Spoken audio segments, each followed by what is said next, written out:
brahmachari was sitting on the Ganges bank or the river bank meditating. Now, he has a blanket. But the November, December, no, October, November is coming. And last year also he suffered terribly. The blanket has got cross ventilation on it. So wherever you turn, cold wind used to come. It is torn, gold. He said, "Oh Lord, I am so faithfully obeying you and you are not helping me." And he opened his eyes. Ha! What does he see? A huge, but when Lord gives always, He gives the best. Black blanket is floating down. Immediately got up, removed the dhoti, jumped into the water, swam, and caught it. And he said, "Oh Lord, what a nice thing. Hi, it is very thick and very heavy. The more he pulls, the more it is flowing down." Now when the winter is coming, October, November, bear on the higher heights of Himalayas come down for warmth. And they generally come by this free lift. They fall in the river and lie down. And the river brings in. And when they feel warmth on their back, they know that the climate has changed. And they come to. And every winter, it walks slowly, slowly up into the higher heights to escape the heat. It was you are pulling. As you are pulling, you suddenly found something catching you. Suddenly you realized it is a bear. Now you left. I said, "Yo, bear, excuse me." Bear doesn't know English. Kshama karo, kshama karo. He doesn't know any language. And once the bear is caught, you cannot escape. This is the condition of the world. You run for the sense objects. In a short time, the sense object afterwards you cannot escape. You become addicted to that sense object. I can't. Without tea I cannot. Without coffee I cannot. Without cigarettes, Swamiji. I know it is bad, but what to do? But what to do? I can't stop it. Yahi haal. So you catch the bear catches you. Thereafter, the bear is not going to leave. You may leave the bear. Swamiji, sab chhod diya. Because the world is not going to chodo. Why? Because it has got you. This you understand? So with sensuous pleasures and wanting to cater to the body, and then you want spirituality, it is as safe as misunderstanding a crocodile as a piece of wood. You are trying to cross the river. You will never be able to.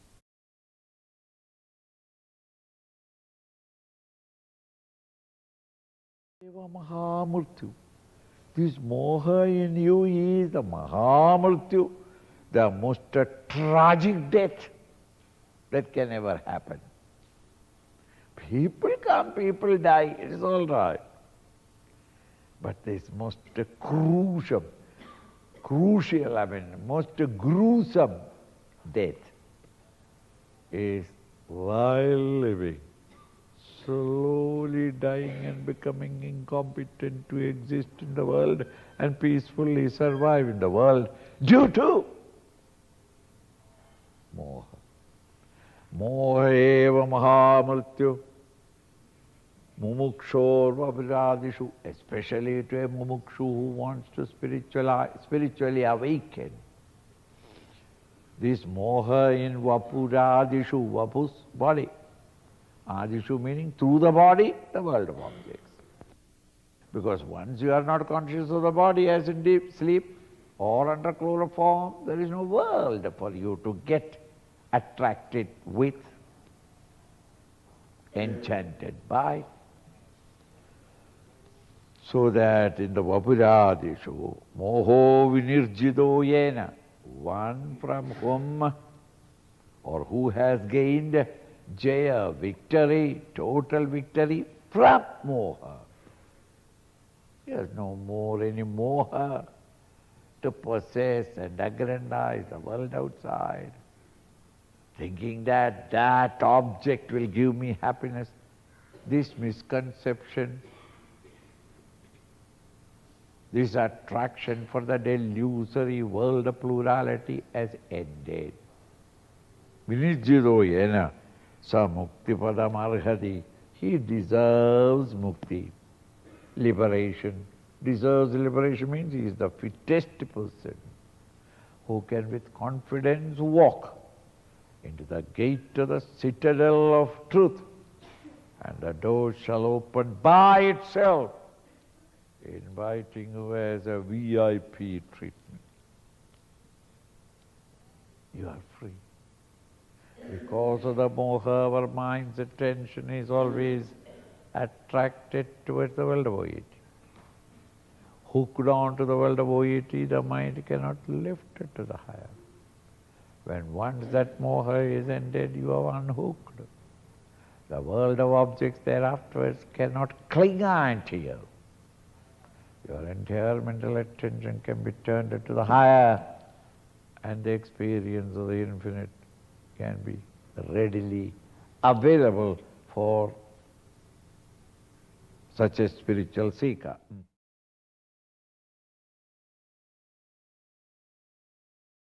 The Westerner, the individual is the unit to the society.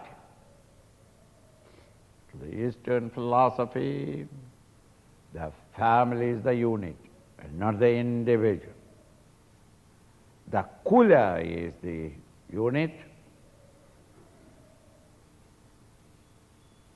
and not individual vote. It is family vote.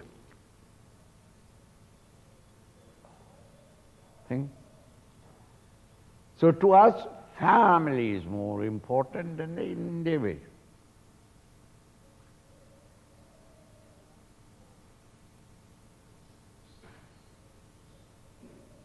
In such a culture, the Upanishad rishis say, give up your clinging attachment to Dara and Putra, wife and child. Does it mean that divorce your wife and throw the child and the woman into the streets? Talak, talak, talak.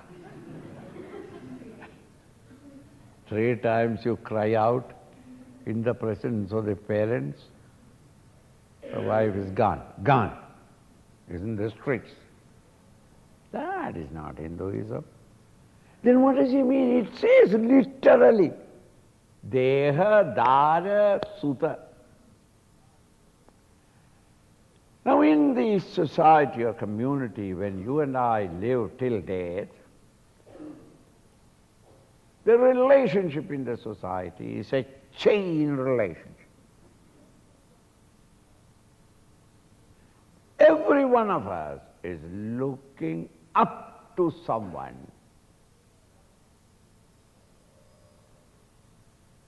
And many others are looking up to you.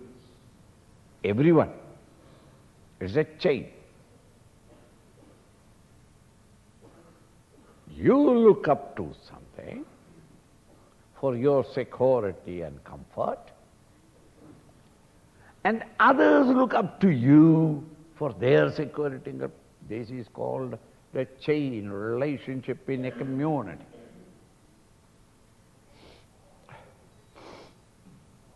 All those on whom you depend for your comfort and security, one phrase that the Rishi says, wife,